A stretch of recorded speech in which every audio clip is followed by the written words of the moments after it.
今回は僕の大学時代における就職活動の悩み、ぶっちゃけたいと思います。ようこそ薬剤師のオフィスへ管理のハービーです。この動画では僕の経験談を赤裸々に告白していく、そんなコーナーとなっております。第4回目なんですけど、トークのお題としては僕の大学時代就職活動の悩みについてお話しいたします。就職活動されている方、どうですか？悩んでますか？悩みますよね。僕も当時はすごい苦労した覚えがあるんですけど、今の時期だとあれかな、6年生は絶賛就職活動中で、5年生はそろそろ自分の将来の仕事を決めなきゃいけない時期なんじゃないかなと思います。なかなか学生時代に自分の将来の仕事を決めるのって難しいと思うんですけど、今回のコンテンツでは僕が5、6年生に考えていたことであったり、あとは職場における優先順位の話、そして最後に薬局薬剤師をやることに決断した理由をですね、お話しいたします。就職活動に対して焦りや不安を感じている方、そんな方々に対して、和むというか、元気づける、コンテンツにしていけたら僕は嬉しいなと思います。それでは本日も行ってみましょう。それでは僕の5、6年生の時のお話なんですけど、僕が就職活動と面と向き合って考え始めたのって5年の後期なんですよ。っていうのも僕は実務実習が2、3期だったんで、11月まで実習をしてたんですね。で、その実務実習の約この半年の期間って実習だけで精一杯になるんで、僕は就職活動の方にリソースを割けなかったんですよ。そっちを考えてしまうとどっちも中途半端になって結果的に良くなくなっちゃうかなと思って、実習が終わった後にしっかりやろうって考えてたんですよね。皆さんはいつ頃自分の将来の仕事を考え始めましたか？よければコメント欄で教えていただきたいんですけど、僕は5年の後期でしたね。はい。5年生の時はインターンシップに結構行ってた記憶があるんですけど、これちょっと皆さんに伝えたいことがあって、薬局のインターンシップってなんか大手人材紹介会社さんがホールみたいなところで開くインターンシップってあるじゃないですか。あれ事前に調べていかないとあんまり意味ないと思いますね。僕はなんか自分で薬局いいところ見つけたいなと思って何も調べずにそこにね友達と参加したんですけれども、薬局の種類が多すぎて逆に自分がどういう薬局に入りたいのか分からなくなっちゃったんですよね。なんなら、ちょっとこれ悪口になっちゃったら申し訳ないんですけど、そこのインターンシップの、場所にいる方々って結構若かったりするんですよ。3、4年目の薬剤師さんかなと思うんですけれども、まだ経験も浅いですし、会社のことって実際そんな知らないと思うんですよね。それだったら自分で会社のホームページに飛んで調べた方が、正確な情報が選べると思うんですよね。なかなか就職活動をされている時って、それやるの初めてなんで、どっから手つければいいか分かんないんですよね。ということで、ここまでが、主に5年生であるとか、インターンシップに関するお話でした。お次は優先順位に関するお話なんですけど、皆さんの中で職場における優先順位ってあったりしますか？僕はプライベート中心に考えたんですけれども、優先順位の順番に当時の僕のね、希望を申し上げますと、まずは一人暮らしがしたいっていうのと、あとは年収が500万円以上、この年収っていうのは家賃補助も含む金額になってます。で、あと、まあまあな都会で働きたいっていうのと、最後は自分の時間があった方がいいかな。要するに残業時間が少ないところっていうのが、この4つがね、優先順位として考えてました。そういうのを考えつつ、募集要項の自分のね、気になる項目っていうのを一社一社確認していったっていう記憶がありますね。薬局のその会社によってコースとかも決まってたりするんで、わかんないところがあったらメールして質問して、で、答えをもらっていた。で、気になったところを何社かあぶり出して、実際にインターンシップに参加させていただいていた。で、そこでは、お金とかは皆さん聞いちゃダメですよ。それはめちゃくちゃ失礼なんで。お金は、大体調べればわかるんでね。そこでの残業時間とか、あと、一人暮らしされている社員の方いらっしゃいますかとか、そういう質問をしてたような気がしますね。自分の優先順位に沿って、気になったところを調べて、で、あぶり出して、実際に行ってみて、現場で働いている人に聞いてみるっていうのが、一番のエビデンスになってくるんじゃないかなと、僕は思ってたので、そういう行動をしてましたね。それでは最後、僕が薬剤師として働こうと決めた理由なんですけれども、当時の僕は MR になるか、そもそも薬剤師になるのかっていうのをすごい悩んでたんですよ。で、親が薬剤師っていうこともあって、親の仕事をしてみたいなっていうのを考えもあったし、あとは薬剤師免許ですね。僕がそもそも薬学部に入学したのって薬剤師免許を取るためなんですよ。で、その薬剤師免許がないとできない仕事の方が希少性があるんじゃないかっていうところで薬剤師の方に傾いたんですよね。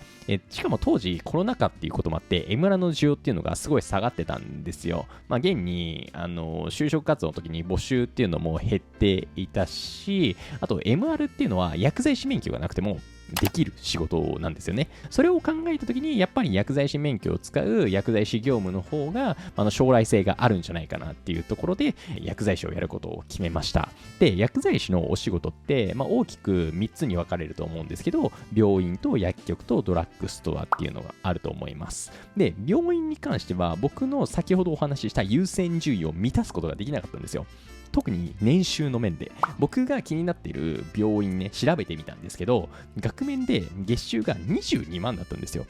で22万っていうとね、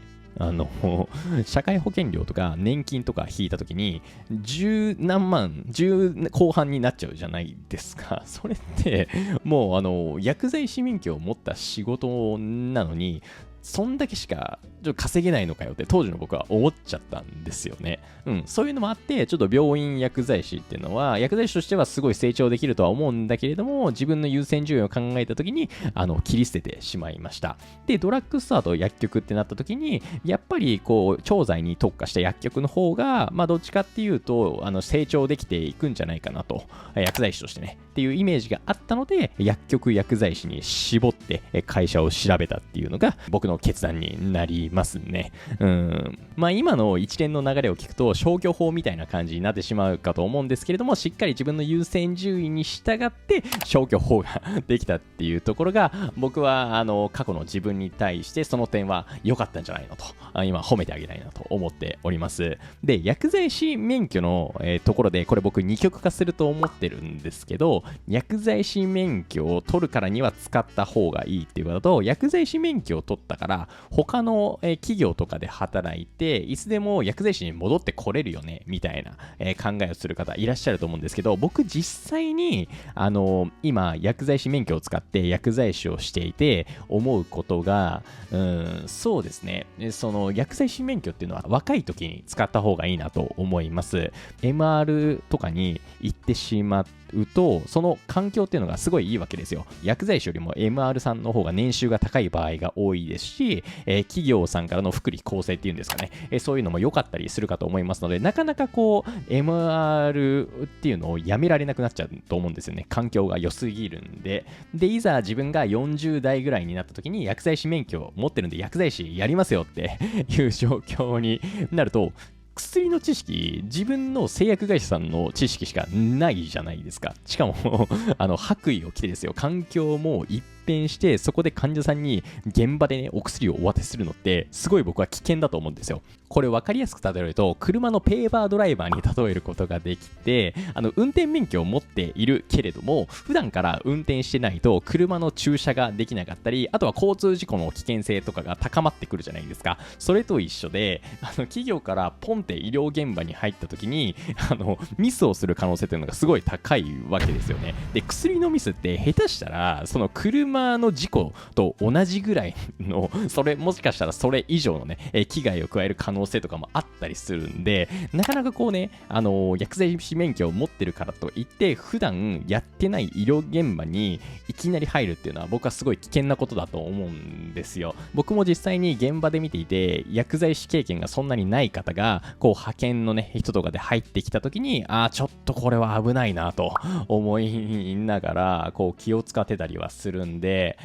薬剤師免許を使うのであれば一番最初あるいは若い時、また20代30代ぐらいの時には使い始めた方がいいんじゃないかなと個人的には思います。はい、ということで少しお話はずれちゃったんですけど、僕が薬局薬剤師として働くことを決めた理由をお話しいたしました。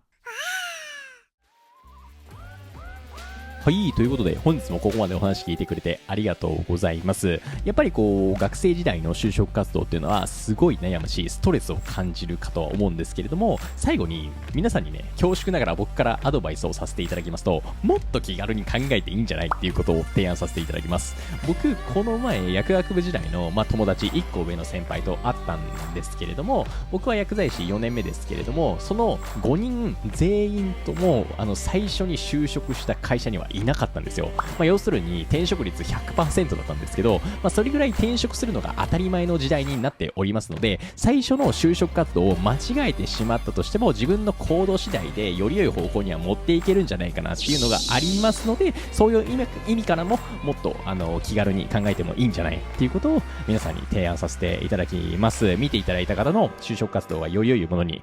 なるものをですね、僕は心から願っております。ということで本日の動画はですね、これで以上になるんですけれども、こちらの動画見ていただいて参考になったなとか、少し気が和んだなとか、こいつ何言ってんのかわからねえみたいな感じで思った方もいらっしゃるかと思うんですけれども、いいと思っていただけた方がグッドボタン、チャンネル登録よろしくお願いします。それではまた次回お会いしましょう。お疲れでした。